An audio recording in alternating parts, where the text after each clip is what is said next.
Assalamualaikum warahmatullahi wabarakatuh. Bismillah walhamdulillah wassalatu wassalamu ala sayyidina Muhammad ibn Abdullah al-qaim bihuquqillah adada ma fi ilmillah salatan daimatan bidawami mulkillah wa ala alihi wa sahbihi ma daqat illa wa farrajahallah amma ba'du. Qalu subhanaka la ilma lana illa ma 'allamtana innaka antal alimul hakim. Wala haula wala quwata illa billahil aliyyil azim. Rabbi shrah li sadri wa yassir li amri wahlul 'uqdatam min lisani yafqahu qawli. Rabbi shrah li sadri wa yassir li amri wahlul 'uqdatam min lisani yafqahu qawli. Rabbi shrah li sadri wa yassir li amri wahlul 'uqdatam min lisani yafqahu qawli. Bi jahi sayidina Muhammadin sallallahu alaihi wasallam.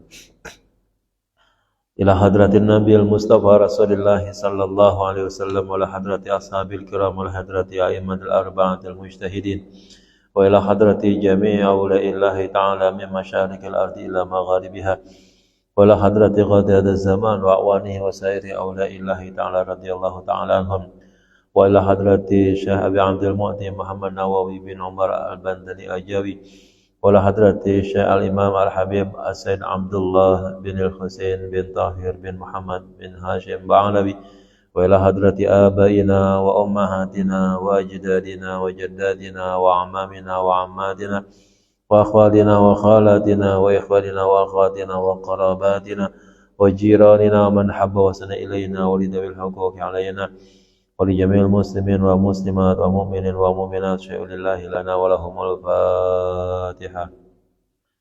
A'udzu billahi minasy syaithanir rajim. Ar-Rahmanir Rahim. Maliki yaumiddin. Iyyaka na'budu wa iyyaka nasta'in. Ihdinas siratal mustaqim. Shiratal ladzina an'amta 'alaihim ghairil maghdubi 'alaihim waladdallin. Kita lanjut halaman 266. Bismillahirrahmanirrahim. Qala al-mu'allif rahimahullahu ta'ala wa adama an-naf'a bihi wa bi'ulumihi fid darin amin.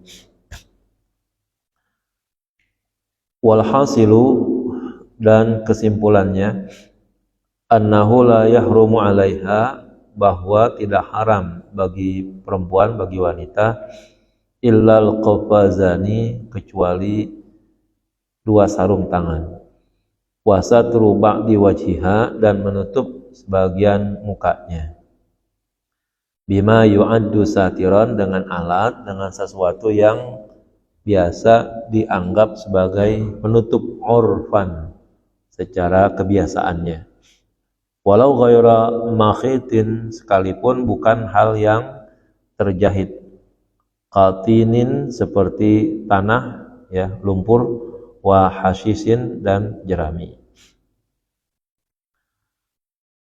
Jadi untuk perempuan katanya untuk haji atau umroh saat melaksanakan ihram, ya, mukanya itu wajib dibuka jadinya, ya, termasuk dua tangannya. Tetapi untuk dua tangan katanya diperkenankan, ya, untuk menggunakan sarung tangan gitu. Nah, ini kan jadi pelajaran besar nih, ya, bahwa di dalam posisi ibadah saja muka itu wajib kelihatan gitu bahasanya. Maka kalau ada orang yang berlebih-lebihan banget pakai, ya, pakaian begitu sampai tinggal segini doang nih, ya, rasa-rasanya di mana gitu nih, aneh gitu aturannya begitu, ya. Karena biar bagaimanapun kita kan sama manusia itu penting untuk saling mengenal, dan satu-satunya alat mengenal itulah muka, ya. Nama nih, saya memang punya teman yang namanya ada sini, tapi kalau ketemu orangnya saya tahu. Kenapa? Karena ya emang mungkin belum ketemu kali begitu, ya kan, belum pernah ketemu. Tapi namanya ada di handphone gitu. Kan namanya begitu, nama tuh belum tentu, ya, menjadi ciri orang itu dikenal gitu, ya. Nama banyak yang sama, ya. Orang Arab aja dah, ya. Itu kalau dikumpulin nama Ali gitu, nama orang yang namanya Ali gitu, di dunia ini namanya Ali gitu tuh. Aduh, banyak banget itu ya kan. Nah, ya Anda kalau lagi ngecek nama, coba dah nama. Ada berapa tuh orang yang namanya sama begitu ya. Nah, itu berarti bukan penanda pengenal kalau begitu. Penanda pengenal yang paling utama adalah muka jadinya ya. Maka dalam hal kita bermuamalah dan lain sebagainya, selagi tidak ada mudarat ya, yang istilahnya membuat orang melakukan kemaksiatan, ya tidak ada yang haram kalau begitu ya. Yang menjadikan orang itu ada dosa, ada haramnya itu kan kalau ada ilatnya ya. Al hukmu yaduru ma'al illati wujudan wa adaman. Hukum nih haram, nih halal itu berlangsung ya selagi masih ada ilatnya gitu, atau tidak adanya ya. Kalau nggak ada ilatnya ya sudah, nggak ada alasannya sudah ya. Yang penting kan kita nggak mengarahkan perbuatan kita kepada perbuatan haram. Nah ini ya. La satruhu bima'in walau kadran ya. Tidak haram juga menutupnya dengan air. Susah juga mau nutup muka pakai air gimana ya. Walau kadran sekalipun airnya air yang keruh. Afada dzalika Asy-Syarqawi, demikian dijelaskan oleh Imam Asy-Syarqawi. Faman fa'ala syai'an min hadhil muharramat, maka siapa saja yang melaksanakan ya sedikit pun satu, udah bahasanya sesuatu daripada hal-hal yang diharamkan ini dalam haji ataupun umrah ya. Nah, fa'alaihil ithmu wal kafaratu, maka dia akan mendapatkan dosa dan wajib bayar kafarah, bayar denda. Bentuknya kafarah tadi ay al fidyatu, yaitu dengan membayar fidyah. Nanti kalau kita pelajari lebih lanjut nih ya, banyak ibadah-ibadah yang bisa ditebus, diantaranya dengan memerdekakan budak, ditebus dengan bayar fidyah ya. Ini adalah bagian daripada upaya umat Islam tuh ya. Dulu masa banyak-banyaknya perbudakan ya, maka banyak di antara kasus-kasus yang terjadi di kalangan umat Islam, wabil khusus di kalangan orang Arab pada waktu itu digunakanlah penyelesaiannya salah satunya dengan memerdekakan budak ya. Untuk apa? Untuk mempercepat proses ya penghilangan perbudakan dalam agama Islam. Dulu di dalam ajaran agama Islam awal-awal tuh ya, misalnya puasa Ramadan ya. Yang namanya Ramadan pada waktu baru-baru tuh misalnya, ya kita sih tidak ngelihat kasusnya yang banyak begitu. Itu secara tiba-tiba yang jumlahnya puasa banyak itu langsung di bulan Ramadan. Dulu umat Islam di Mekah ya tidak banyak puasanya, kecuali ya 1 hari 2 hari gitu ya. Ada puasa sebelum datangnya bulan Ramadan tuh puasa ada di bulan Muharram, tapi itu nggak banyak ya, 3 hari misalnya, 2 hari 1 hari. Artinya pas datang puasa bulan Ramadan, kegiatan itu tuh berat banget jadinya. Dan Ramadan di Arab sana begitu, masa dulu juga begitu, kagak ada yang namanya bulan Ramadan jatuh di musim dingin.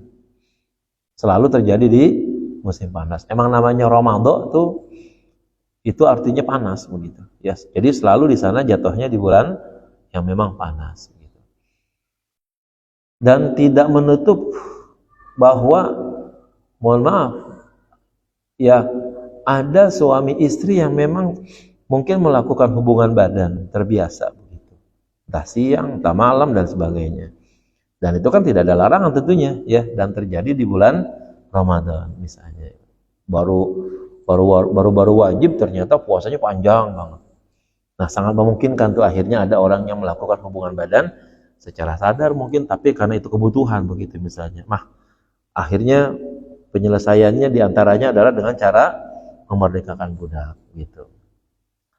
Nah, ada juga yang bentuknya fidyah ya, bahwa di dalam sebuah masyarakat hidup kaya dan miskin itu tidak bisa dielakkan. Ya, di negara makmur sehebat apapun, yang miskin itu mesti ada. Kita nih kalau kita ngomong Amerika gitu kan ya, kayaknya negara tersebut super power banget begitu ya, seolah-olah nggak ada gitu gelandangan di sana. Coba ente jalan-jalan tuh ke Amerika di sana, di wilayah-wilayah tertentu banyak orang yang tidur di jalanan, orang miskin banyak di sana ada begitu ya, orang susah tuh juga banyak tidurnya tuh ya kayak gitu. Ada di sini banyak yang tidur di emper-emperan, di tempat-tempat sampah begitu ada begitu. Kan artinya kalau kita baca dan kita dengar ya nama Amerika, ya keren banget rasanya. Tidak ada orang yang bisa datang ke Amerika dari Indonesia kalau bukan orang kaya, rasanya begitu ya. Kelas-kelas kita mau ngapain ke sana ya? Kalau bukan dibayarin gitu ya kan, dibayarin sama dianterin ya kan, dibayar sendiri doang juga celanga-celongok kita di sana ya kan. Nah, tapi kemiskinan itu ada. Nah, salah satu yang kemudian menjadi kewajiban agama bagaimana mengurangi kemiskinan tersebut, membantu kemiskinan tersebut. Nah, salah satunya itu nanti ada tebusan-tebusan ibadah yang dibayar dengan membayar fidyah ya. Kalau di haji ada fidyah, ada dam ya, sama tuh. Ada al-hadiyu lagi. Tidak ada lain adalah bahwa dalam masyarakat itu tidak bisa dipungkiri adanya orang miskin. Orang haji kenapa diperintahkan bayar dam? Oh, kemungkinan besar diduga orang yang udah bisa haji kemungkinan besarnya orang kaya, kira-kira begitu. Orang yang udah punya kemampuan. Nah, maka dia diminta untuk melaksanakan kurban yang bentuknya al-hadiyu di Mekah begitu. Ya. Kemudian kalau ada pelanggaran-pelanggaran, bayarnya dengan dam, ya, potong kambing. Selain dam ada dengan fidyah, ya. Untuk apa nih? Di balik ibadah-ibadahnya orang yang mampu, gitu kan ya. Jangan sampai melupakan keberadaan orang susah. Gitu. Maka pelanggaran-pelanggaran yang terjadi itu bukan dengan cara ya melepaskan pelanggaran begitu saja, membiarkan pelanggaran begitu saja terjadi, tapi ada tebusannya, ya ada punishmentnya lah, ada hukumannya begitu. Yang salah satunya ada yang bentuk binatang, ada yang bentuk makanan, ya dengan harapan apa? Orang yang kaya yang mampu melaksanakan ibadah haji bisa berbagi dengan orang-orang yang susah gitu, ya. Ya kalau dengan cara sedemikian nih, saya nggak tahu tuh ya bagaimana penyaluran daging dam yang ada di Arab Saudi itu kemana penyalurannya gitu. Sampai saat ini kan kalau di Indonesia saya belum dapat berita gitu bahwa ada daging dam yang disalurkan ke Indonesia. Cuman pemerintah Arab Saudi mungkin punya kebijakan. Tapi kalau saya pikir seandainya daging dam itu dibagiin buat orang Arab doang begitu, wah kayaknya orang Arab keluruban kali itu. Ya, yang pergi haji kan hampir 3 juta itu ya, yang pergi haji hampir 3 juta. Jangan banyak-banyak dah yang bikin dam 1 juta orang aja deh begitu. 1 juta kambing ya dipotong. Kita aja motong segitu aja rasanya capek banget tuh sehari itu ya. Hari raya tuh ya kan. Capek berhari-hari nungguinnya, capeknya luar biasa itu. Emang paling-paling banyak berapa di sini ya kan. Sama di dekat masjid saya juga begitu juga. Ini lagi kalau ada 3 juta orang, 1 jutanya bayar dam gitu misalnya. Kan kebanyakan di situ mereka bikin hajinya tamatu gitu kan ya, yang gampang gitu maksudnya. Itu kemana itu 1 juta ekor kambing ya, kalau dibagiin buat rakyat orang Arab gitu kayaknya nggak mungkin ya. Mereka udah terbiasa sih. Tapi yakinlah, yaitu disalurkan ke negara-negara yang memang membutuhkannya begitu ya. Nah, untuk yang kemarin-kemarin udah kita bahas tuh ya, hal-hal yang diharamkan misalnya pakaian berjahit ya, pakai wangi-wangian ya dan seluruhnya begitu. Itu kalau dilanggar maka ada dosanya dan juga ada bayar kifaratnya. Bentuk kifaratnya adalah bayar fidyah. Yang salah satu ditujukan kira-kira untuk orang-orang susah, orang miskin, orang fakir ya. Nah, jadi sekaligus melaksanakan ibadah haji ya, sekaligus juga ya bisa membantu orang-orang yang ya miskin gitu. Illa dan nikahi ya, kecuali akad nikah ya. Fala yajibu alaihil fidyatu, maka ya tidak ada wajib baginya membayar fidyah. Kenapa? Li'adami khusulil maqsudi minhu, karena tidak adanya ya terjadinya sesuatu yang ditujukan. Wa huwal inqadu, yaitu keabsahan nikah. Bi khilafi baqil muharramati, berbeda dengan sisa-sisa hal-hal yang diharamkan yang lainnya, li'annahu istamta'a bihima, karena biha bima huwa muharramun, karena orang yang haji itu seolah-olah bisa bersenang-senang dengan sesuatu yang diharamkan tadi atasnya. Apa dadzalika al-Hisni, yang demikian itu dijelaskan oleh Imam al-Hisni. Jadi gini, dianggap nih ya, dianggap bahwa kalau orang haji misalnya pakai wangi-wangian, itu dianggap bersenang-senang namanya.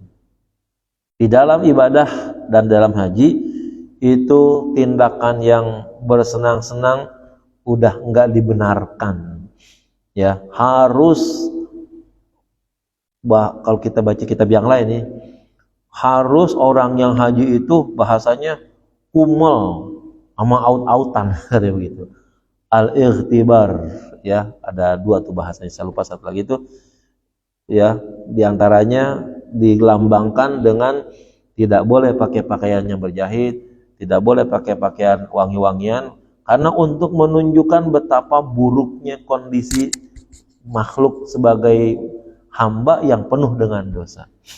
Maka nggak boleh ada tindakan senang-senang di situ, yang salah satunya diwujudkan dengan pakaian berjahit ya, terus minyak wangi ya, itu kan gambaran-gambaran kemewahan tuh sebenarnya ya.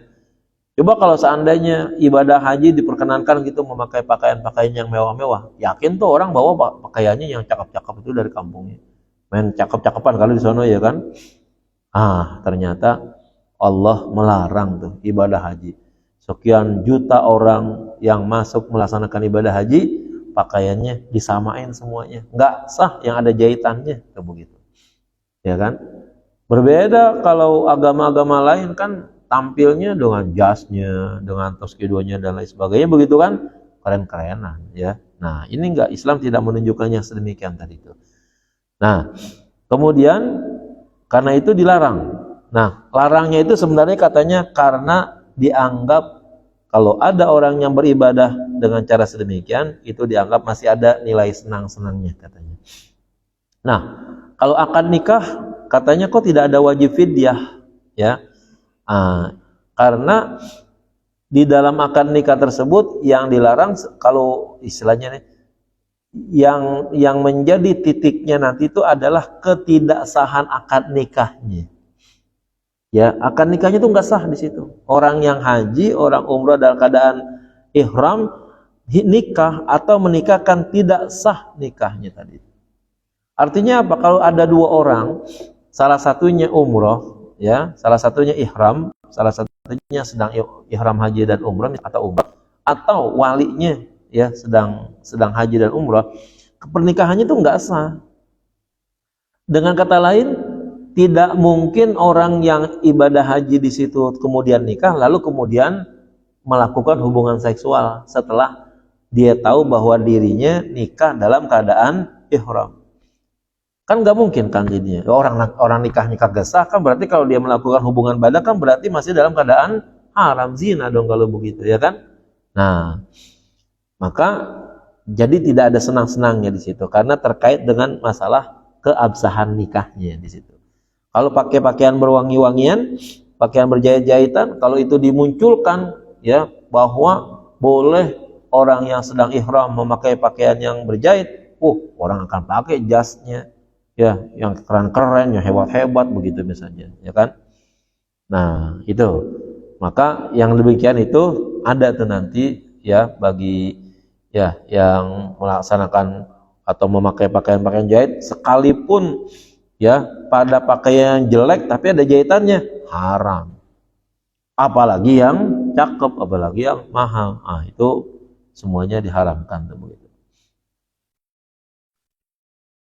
Wa qala Nawawi, berkata Imam Nawawi fil Idahi di dalam kitab Al-Idah, wa yajibu 'alal muhrimi, dan wajib ya bagi orang yang ihram at-tahaffuzu min hadhil muharramat, ya, untuk menjaga diri dari hal-hal yang diharamkan tadi. Illa fi mawadi'al udri, kecuali dalam keadaan uzur, pada posisi-posisi uzur allati nabbahana 'alaiha, yang sudah kami ya kasih tahu, yang sudah kami ingatkan di atas tempat uzur tadi. Wa rubbama irtakaba ba'dul 'ammati syai'an min hadhil muharramat, dan bisa jadi ya sebagian orang awam melakukan ya sesuatu daripada yang diharamkan ini.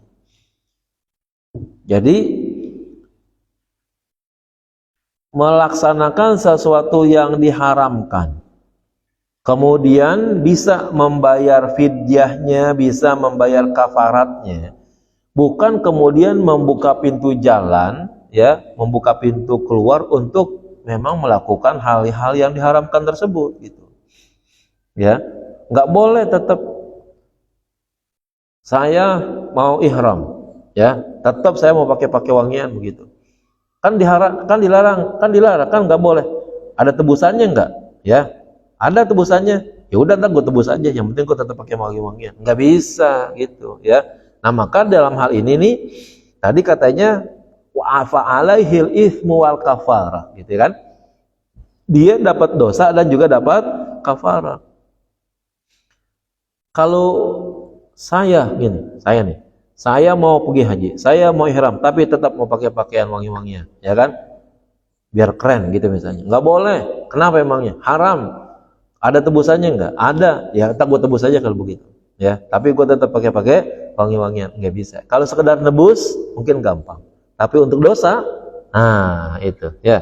Makanya dalam hal ini tadi katanya fa'alahil itsmu wal kafarah. Artinya apa? Oke, mungkin bisa nebus kali.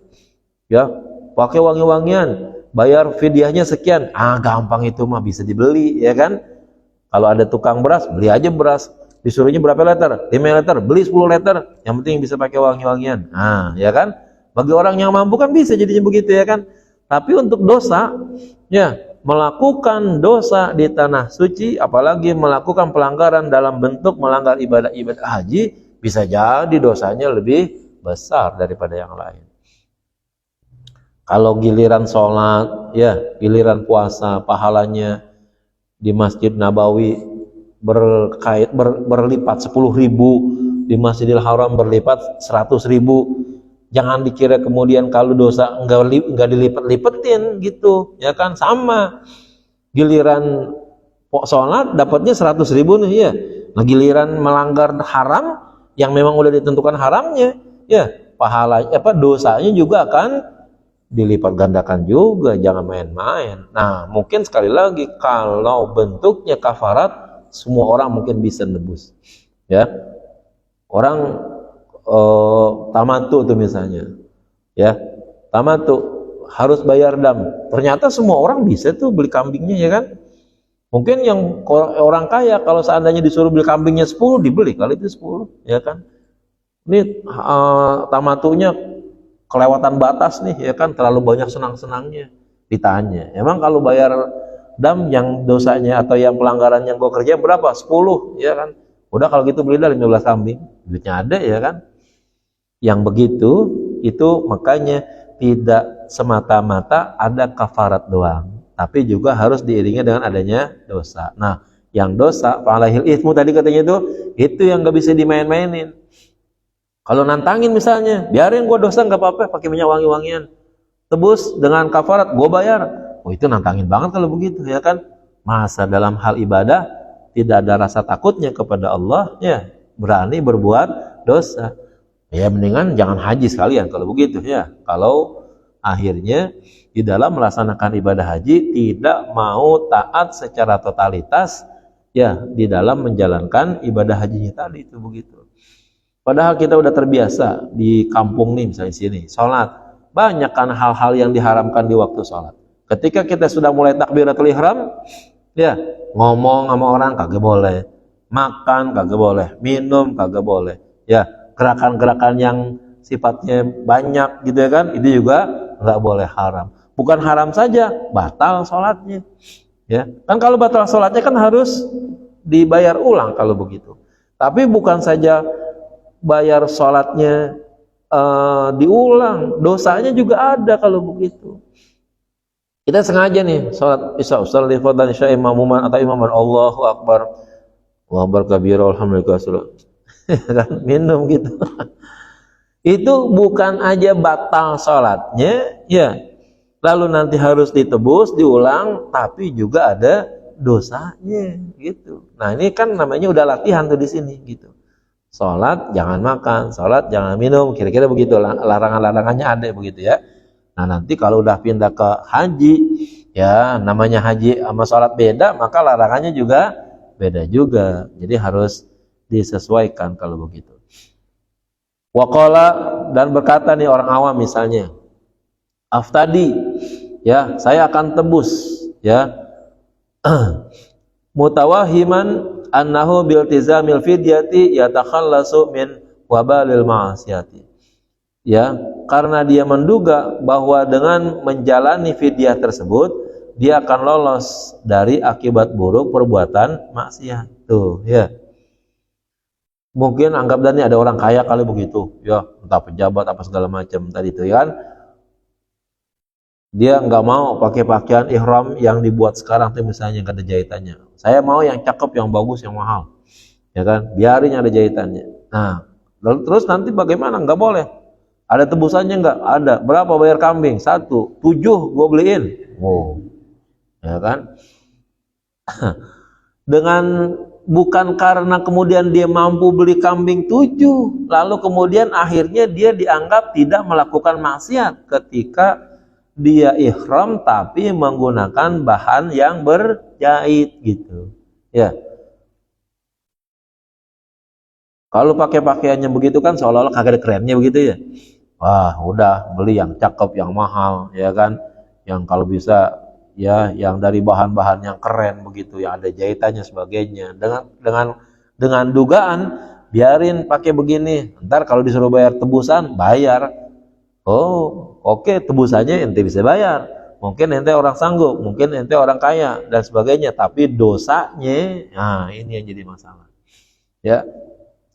Ketika haji ya itu adalah dalam rangka menunjukkan rasa totalitas ketaatan kepada Allah yang sepenuh-penuhnya, kita berani nantang Tuhan kalau itu, ya nggak bisa kalau begitu. Mendingan jangan haji dah kalau begitu sih caranya ya. Kalau hajinya pengen nurutin maunya sendiri begitu, nggak bisa ya. Wadzalika khata'un sarihun, yang demikian itu masuk dalam kategori kesalahan yang jelas, wajahlun qabihun, ya, dan kebodohan yang amat keji. Fa innahu yahrum alaihil fi'lu, maka sesungguhnya yang demikian itu hukumnya adalah haram dia melakukan hal tersebut. Wa idza khalafa athima, nah dan apabila dia melanggar larangan maka dia dapat dosa. Wa wajabatil fidyatu, dan wajib membayar fidyah. Ya, sekali lagi tadi itu fidyah gampang dah ya. Kalau ada orang kaya, kalau dikatakan bahwa fidyahnya itu misalnya 10 liter, mungkin 100 liter bisa bayar ya. Tapi untuk dosa ya itu yang nggak bisa. Apakah kita secara yang melakukan dosa secara terang-terangan nantangin Tuhan begitu, itu akan jauh lebih mudah tetap diampuni oleh Allah dibandingkan dengan orang yang melakukan dosa karena mungkin karena keterpaksaan gitu misalnya ya. Nggak mungkin orang berbuat dosa tapi terpaksa, beda dengan orang berbuat dosa lalu bangga dengan dosanya tadi itu ya. Nggak mungkin sama. Kalau yang berbuat dosa tapi terpaksa, mungkin sekali taubat jadi dia Allah ampunin ya, karena keterpaksaan dia. Misalnya ada orang nyolong, mencuri begitu ya, mencurinya itu karena dia lapar buat dirinya sendiri, dia juga lapar buat anaknya mungkin gitu. Nah nyolongnya ini ya, andaikan itu dianggap perbuatan dosa, lalu kemudian dia sadar itu perbuatan salah, taubat, itu langsung Allah terima ya, taubatnya diterima. Nah sekarang kalau ada koruptor, duitnya banyak, rumahnya gede ya kan, duitnya sekian-kian, di bank-bank ada, masih korupsi aja, itu minta maafnya sama Allah tuh gimana kira-kira itu begitu ya kan? Itu kan namanya nantangin Tuhan kalau begitu. Kalau orang nyolong kagak punya duit, pantas tuh kira-kira begitu. Ini punya duit banyak masih nyolong lah, hebat dong kalau begitu. Iya, punya duit banyak ada nyolong, kalau kagak punya duit dia gimana itu? Lebih parah lagi dong kalau begitu ya. Nah orang yang kayak begitu tuh ya, koruptor belum tentu itu dimaafin sama Allah tuh ya. Kalau dia sadar bahwa ini yang dilakukannya adalah dalam rangka ngambil uang negara begitu, wah itu namanya udah nantangin Tuhan banget kalau begitu ya. Kita dalam kehidupan kali kira-kira kalau kita lagi jalan keserimpet kaki orang gitu, kaki sengaja gitu ya, ada orang lagi belonjor, kita lewat situ keserimpet kakinya, kita buru-buru mungkin, bang maaf bang, yang lihat kakinya gitu ya kan gitu. Itu orang yang tadi kakinya keinjek, diinformasikan karena kita keinjek kakinya dia itu kagak sengaja, ya nggak apa-apa ya gitu ya kan. Ini ada orang belonjor sengaja kita tendang, wow bro ya kan, coba itu ya kan. Kita tendang tuh kakinya, belum tentu dia belonjor itu karena dalam rangka ingin senang-senang ya, bisa jadi kakinya mungkin dalam keadaan sakit. Oh orang kalau lagi asam urat ya, tuh kaki dipanjangin salah, dibengkokin salah. Itu saya pernah ngalamin tuh yang begitu tuh, ya ampun kagak enak banget tuh begitu ya kan. Lalu dengan sengaja orang tersebut nendang tuh kaki orang lagi belonjor, ditendang begitu ya kan, tahu tuh memang tuh kaki orang, sengaja ditendang. Nggak mungkin dengan segampang seperti yang tadi yang pertama ya, untuk kemudian memberikan maafnya. Allah juga begitu ya, ketika orang berani nantangin Allah untuk melaksanakan perbuatan dosa begitu ya kan, nggak mungkin Allah segitu gampangnya untuk memaafkannya begitu. Nah maka jangan melanggar aturan-aturan Allah yang memang sudah Allah tetapkan, dengan secara demonstratif kita langgar tuh aturan tersebut. Kalau tadi dikatakan ada kebutuhannya, ada masyarakatnya ya, yang harus akhirnya itu dilanggar juga. Itu namanya tadi tuh kayak orang nyolong dalam keadaan lapar gitu. Pasti itu ada jalan keluarnya kalau begitu. Walaisatil fidyatu mubihatan lil iqdami alal fi'lil muharrami, dan bukanlah fidyah itu kemudian menjadi diperbolehkan ya, karena berani melakukan tindakan-tindakan yang diharamkan. Fidyah itu dilaksanakan sebagai tebusan atas perbuatan yang mungkin di luar kemampuan dia untuk menjalankannya. Dilarang pakai baju berjahit ya, tapi dia nggak bisa kalau nggak menutup kepalanya yang dengan sesuatu yang dijahit begitu misalnya, kan mau nggak mau gitu ya kan. Berarti ini dalam kondisi yang tidak memungkinkan dia harus begitu ya, berarti kalau begitu ya dia diperkenankan baru bayar fidyah. Nah ini orang misalnya tidak ada hal-hal yang menjadikan dia menjadi darurat sifatnya, menjadi bahaya bagi dirinya, menjadi makin tambah penyakitnya, menjadi lama sembuh dari penyakitnya, nggak ada tuh. Tapi berani ya melanggar aturan-aturan yang diharamkan. Dia dalam keadaan normal bisa menjalankannya, tapi masih tetap melanggar juga. Nah ini ya yang tidak dibenarkan di dalam ajaran Islam itu. Wajahalatu hadal qaili, dan kebodohan orang yang berkata seperti ini, kajahalati man yaqulu, Sama seperti kebodohan orang yang mengatakan begini, ana asyrabul khamra, ya, saya berani minum khamar. Wa uzni, ya, zana yazni, wa azni, dan saya berzina. Wal haddu yutahhiruni, dan nanti kalau aku menjalani had, ya, menjalani hukuman, maka dosa-dosaku akan menjadi suci. Ya. Ini kalau dikerjakan dengan secara terang-terangan dan dalam keadaan berani yang begitu, itu biar dia jalanin, ya, jalanin hadnya, jalanin hukumannya, ya, belum tentu itu akan diampuni oleh Allah. Ya, orang yang mungkin minum khamar kemudian kena had, ya, sekali dah, ya, dia minum kena hukuman, terus habis itu nggak berani minum lagi. Lah, kalau tiap hari minum, ya biarin aja, ntar kan kalau ada hadnya, ada hukumannya, dosa gue juga habis gitu. Berzina, sekarang berzina, besok zina lagi, ya kan. Lalu ya hadnya dijalanin, ntar juga bersih dosanya, ya kagak bisa begitu. Ya ini namanya berani-berani nantangin Allah. Kalau berzina misalnya, dia sudah pernah nikah, ya kan berarti namanya dia disebut dengan zina muhsan namanya. Dia berzina dengan 2 orang atau lebih, ya, 1 orang saja dia berzina, hukumannya sudah harus dirajam, mati dah tuh misalnya. Lah itu kan baru 1 zina tuh kalau begitu.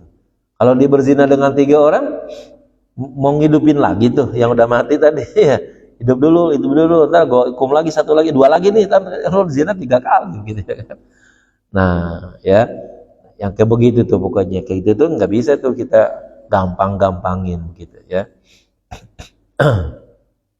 Wa man fa'ala syai'an mimma yuhkamu bitahrimihi, maka siapa saja yang melakukan sedikit pun dari sesuatu yang telah dihukumi haramnya, faqad akhraja, maka dia telah keluar hajjahu, ya, hajinya tadi, min ayyakuna mabruran, ya, menjadikan haji, keluar hajinya dari haji mabrur. Ya, artinya apa kalau begitu?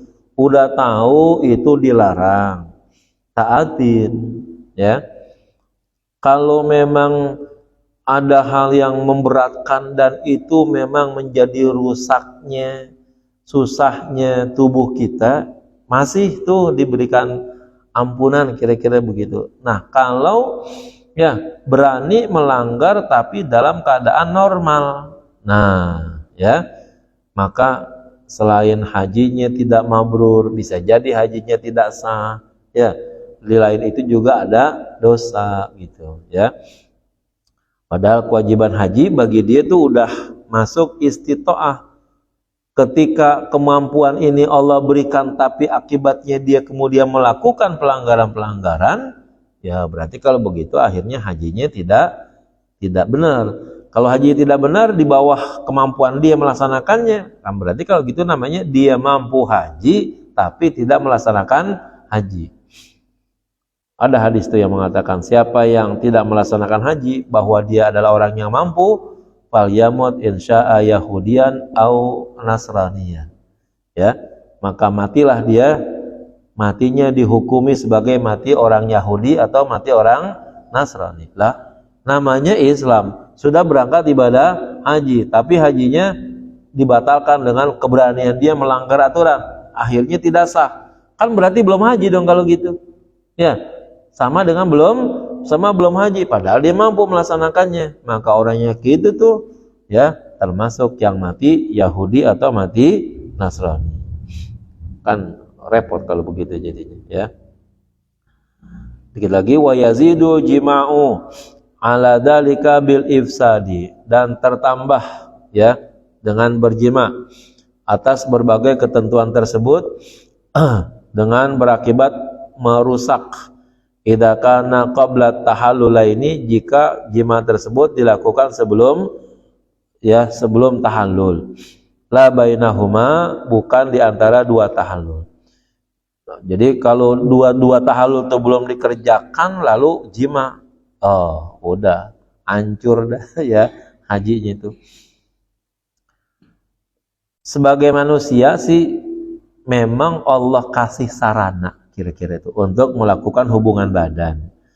Tapi ya ada kondisi-kondisi tertentu di mana manusia diperintahkan untuk menjaga dirinya dari hubungan badan tersebut. Salah satunya ketika dia dalam keadaan ihram haji. Kenapa? Bagian daripada bernikmat-nikmat gitu kira-kira. Memakai wangi-wangian aja yang nikmatnya cuma bahasanya baunya doang begitu, ya kan cium baunya doang, itu aja nggak boleh. Lebih-lebih melakukan hubungan badan. Ditambah ya, bukankah dengan cara dia melakukan hubungan badan tersebut itu proses ibadah yang seharusnya fokus ingat kepada Allah hilang jadinya. Ya, sehingga yang lebih terasa malah melaksanakan jimaknya tadi dibandingkan dengan ya hubungan dia kepada Allah Subhanahu wa taala. Nah, maka selesaikan dulu dah urusan-urusan haji. Ya, selesaikan dulu seluruhnya. Nanti kalau masih ada waktu, masih ada tempat dan lain sebagainya, kalau udah selesai tahallul semuanya, ya dikembalikan lagi kebolehan melakukan hubungan badan tersebut. Wa qala Nawawi fil Idah, dan berkata Imam Nawawi di dalam Idah, dalam kitab Al-Idah, hada idza jama'a amidan aliman bitahrim. Ya, ini tuh artinya hajinya rusak dengan jima apabila dia berjima sengaja tahu terhadap hukum haram. Ya, haram berjima di waktu ihram haji atau ihram umrah, tahu tuh haramnya, tapi masih dikerjain. Nah, itu sebenarnya nantangin Tuhan tuh kalau begitu. Kecuali dikasih tahu kali begitu. Nah, itu berarti masih ada toleransi. Permasalahannya kenapa kok pergi haji nggak tahu yang begitu-begitu? Nah, berarti kan kalau gitu waktu pergi haji kagak belajar dong kalau gitu ya. Nah, kalau pergi haji nggak belajar dulu tentang hajinya, ya berarti dia ibadah, dia beramal tanpa didasari dengan ilmu kalau begitu ya. Wa kullu man bi ghairi ilmin ya'malu amaluhu mardudatun la tuqbalu. Ya, setiap orang yang beramal tanpa dasar ilmu, amalnya ya ditolak, tidak diterima. Fa in kana nasiyan, kalau lupa, au jahilam bitahrim, atau tidak tahu tentang hukum haram bersetubuh ya, au jumi'atil mar'atu, atau disetubuhi perempuan tersebut makruhatan dalam keadaan terpaksa, lam yabsudil hajj, maka hajinya tidak rusak, alal asahi, menurut kaul yang sahih. Wala fidyata aidan, dan juga tidak ada kewajiban bayar fidyah alal asahi, menurut kaul yang sahih. Kira-kira kalau bersetubuh lupa itu kira-kira kasusnya gimana gitu? Masa iya dah ya lagi haji, pakaiannya aja pakaian ihram, bersetubuh ya, anggaplah dengan bininya memang halal begitu ya kan, lalu kemudian bilang ya gue lupa ya kan. Tengil banget kan kalau begitu ya. Ya tengil rasanya, bodoh bener, masa lagi ihram pakaiannya pakaian ihram lagi dalam keadaan ibadah haji, lalu ngaku lupa ya berhubungan badan gitu ya, gue lupa gitu. Apa kata orang kalau begitu ya? Ya ampun, nggak pantas begitu ya yang demikian tadi itu. Wa wujubil qada'i, dan juga wajib membayar qada. Tadi dikatakan sampai rusak ibadah hajinya kalau berjima, ini juga wajib bayar qada. Ail i'adah tsaniyan lima afsadahu, yaitu dia harus mengulang untuk yang kedua kalinya karena dia merusak hajinya. Tuh, ya kan? Kalau orang Arab di sono, tinggalnya di sono gitu, yang rumahnya di pinggir Ka'bah gitu misalnya ya, tinggal main celok doang dia di situ. Kita di Indonesia, ya kan, mau pergi haji, ya, nunggu kuotanya 20 tahun, ya kan, pas pergi haji, jima, ya kan, batal. Emang tahun depan bisa pergi haji lagi tuh begitu. Ya, biar punya duit juga, ya, namanya dia kan udah di blacklist. Blacklist itu berarti udah kagak boleh tahun itu berangkat haji lagi gitu, ya kan, kecuali dia ada persyaratan-persyaratan khusus begitu. Nah, jadi akhirnya susah, ya, wajib ngulang, ya. Udah pergi haji kira-kira umur 60 tahun, ya kan, bisa tuh 60 tahun, terus ngulang nanti 20 tahun lagi masih hidup apa, ya kan. Waduh kacau dah kalau begini jadinya, ya. Maka betul-betul dari negara, dari kampung kita nih, aslinya di mana kita berada, ketaatan kita itu dipaksa benar untuk taat yang loyal, yang betul-betul tunduk gitu ya. Itu namanya aslama atau Islam tuh taat yang setaat-taatnya, tunduk yang setunduk-tunduknya, itu namanya al-inqiyad. Dilatih di dalam sholat misalnya, ya nggak boleh makan, nggak boleh minum, nggak boleh ngomong, nggak boleh bergerak gitu. Puasa dilarang makan, dilarang minum, dilarang bersetubuh, ya dan sebagainya. Itu dipaksakan supaya nampak ketaatan jadinya, ya. Nah, maka ketika haji mestinya itu harus lebih berat gitu kira-kira. Ketaatannya harus lebih mendalam.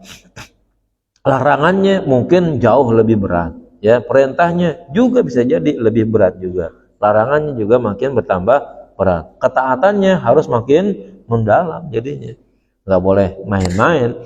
Ketahuan perintahnya berat, larangannya juga berat.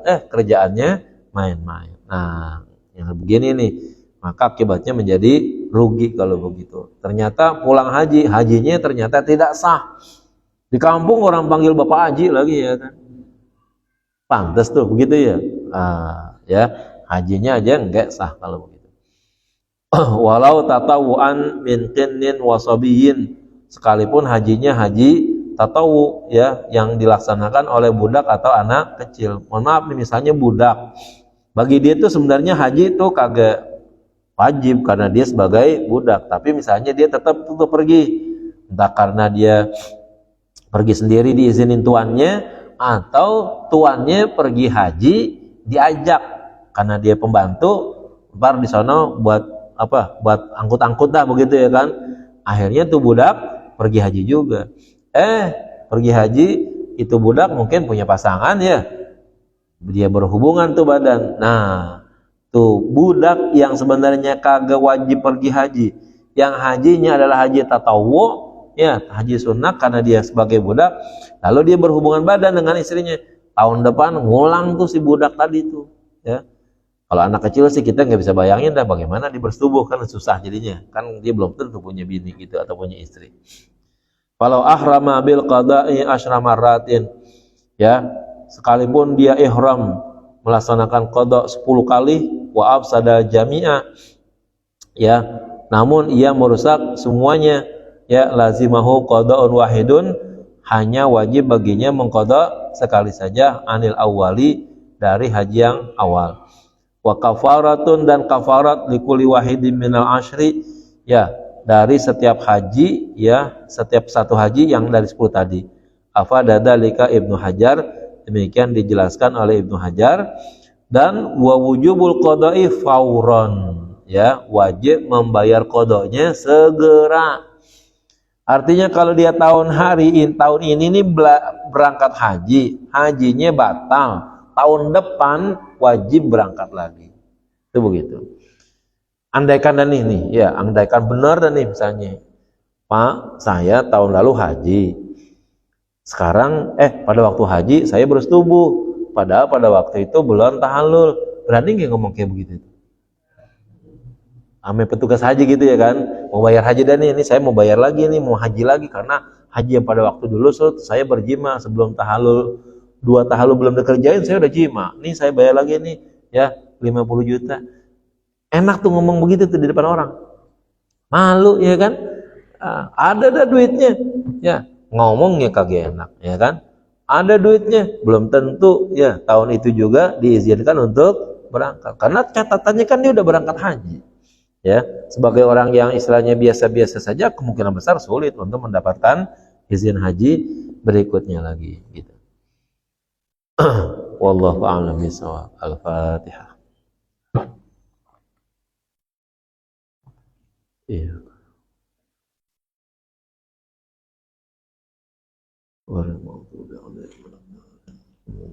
Bismillahirrahmanirrahim. Alhamdulillahirabbil alamin. Allahumma shalli ala sayyidina Muhammad wa ala ali sayyidina Muhammad. Allahumma rzuqna fahman nabiyyin wa hifdzal mursalin wa sur'atal hamal malaikatal muqarrabin. Allahumma anfa'na bima 'allamtana wa 'allimna ma yanfa'una wa 'allimna ma jahilna. Allahumma ij'alna wa auladana wa banatina wa dzurriyyatina min ahli wal khair. ولا تجعلنا وإياهم من أهل الشر والضير وافتح قلوبنا وقلوب العارفين واهدنا وإياهم صراطك المستقيم صراط الذين أنعمت عليهم غير المغضوب عليهم ولا الضالين ربنا آتنا في الدنيا حسنة وفي الآخرة حسنة وقنا عذاب النار صلى الله على سيدنا محمد والحمد لله رب العالمين. Mohon maaf. Assalamualaikum warahmatullahi wabarakatuh.